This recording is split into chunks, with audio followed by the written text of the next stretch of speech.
Hello hi welcome back to Ramya world. So ಎಲ್ಲರೂ ಹೇಗಿದ್ದೀರಾ? I hope ಎಲ್ಲರೂ ಚೆನ್ನಾಗಿದ್ದೀರಾ ಅಂದ್ಕೊತೀನಿ. ಸೊ ಇದು second day Goa videos. So second day ನಾವು ಏನು ಮಾಡಿದ್ರಿ, ಸೊ ತುಂಬ ಅಡ್ವೆಂಚರಾಗಿ ತುಂಬ ಚೆನ್ನಾಗಿತ್ತು ಎಕ್ಸ್ಪೀರಿಯೆನ್ಸು. ಏನು ಮಾಡಿದ್ರಿ ಅಂತ ನಾನು ನಿಮ್ಗೆ ತಿಳಿಸ್ತೀನಿ. ಸೊ ಅದಕ್ಕಿಂತ ಮುಂಚೆ ಯಾರೆಲ್ಲ ವೀಡಿಯೋಸ್ನ ನೋಡ್ತಿದ್ದೀರೋ ಸೊ ಪ್ಲೀಸ್ ಚಾನಲ್ನ ಸಬ್ಸ್ಕ್ರೈಬ್ ಮಾಡಿ.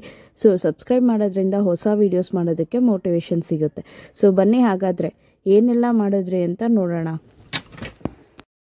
ಸೊ ನಾವು ಮಾರ್ನಿಂಗು ಎದ್ದು ಒಂದು 7 o'clock ಎಲ್ಲ ರೆಡಿಯಾಗಿ ನಾವು ಹೋಗ್ತಾ ಇದ್ದೀವಿ. ಸೊ ಒಂದು ಪ್ಲೇಸ್ ಹೇಳಿದ್ದಾರೆ, ಆ ಪ್ಲೇಸ್ ಹತ್ರ ಹೋಗ್ತಾ ಇದ್ದೀವಿ. ನಮ್ಮ ಗೈಡ್ ಹೇಳಿದ್ದಾರೆ ಅಲ್ಲಿಗೆ ಬನ್ನಿ ಅಂತ. ಸೊ ಹಾಗಾಗಿ ಟ್ರಾವೆಲಿಂಗ್ ಮಾಡ್ತಾಯಿದ್ದೀವಿ, ನೋಡ್ತಾ ಇರ್ಬೋದು. ಸೊ ಏನು ಎಕ್ಸ್ಪೀರಿಯೆನ್ಸ್ ಸೆಕೆಂಡ್ ಡೇ ಅಂತಂದರೆ ಸ್ಕ್ಯೂಬಾ ಡೈವ್. ಸೊ ನೋಡ್ತಾ ಇದ್ದೀರಾ ಅಲ್ವಾ? ಸೊ ಸ್ಕ್ಯೂಬಾ ಡೈವಲ್ಲಿ ಸೊ ಫಸ್ಟ್ ನನ್ನ ಎಕ್ಸ್ಪೀರಿಯೆನ್ಸು ತುಂಬ ಚೆನ್ನಾಗಿತ್ತು.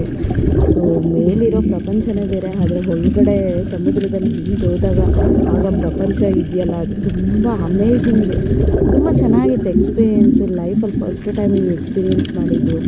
ಸೊ ಸಖತ್ತಾಗಿತ್ತು ಮಾತ್ರ. ನಮ್ಮ ಏನು ಗೈಡ್ ಏನಿದ್ದಾರೆ ಅವರು ತುಂಬ ಚೆನ್ನಾಗಿಯೇ ಎಕ್ಸ್ಪ್ಲೈನ್ ಮಾಡಿದರು. ಸೊ ಎಲ್ಲನೂ ಸೊ ನೋಡ್ತಾ ಇರ್ಬೋದು ನೀವು ಯಾವ ಥರ ಇದೆ ಅಂತ ನನ್ನ ಸ್ಕ್ಯೂಬಾ ಡೈವು. ಸೊ ತುಂಬ ಚೆನ್ನಾಗಿತ್ತು ಲೈಫಲ್ಲಿ. ಸೊ ಒಂಥರ ಫಸ್ಟ್ ಟೈಮ್ ಮಾಡಿದಾಗ ತುಂಬ ಚೆನ್ನಾಗಿರುತ್ತೆ ಅಲ್ವಾ? ಸೊ ಹಾಗಾಗಿನೇ ಸೊ ಯಾರೆಲ್ಲ ಹೋಗ್ತೀರೋ ಸೊ ಆದಷ್ಟು ಸ್ಕ್ಯೂಬಾ ಡೈವ್ ಮಾಡಿ, ತುಂಬ ಚೆನ್ನಾಗಿರುತ್ತೆ. ಎಕ್ಸ್ಪೀರಿಯೆನ್ಸು ಅದನ್ನು ಹೇಳೋದಕ್ಕಾಗಲ್ಲ.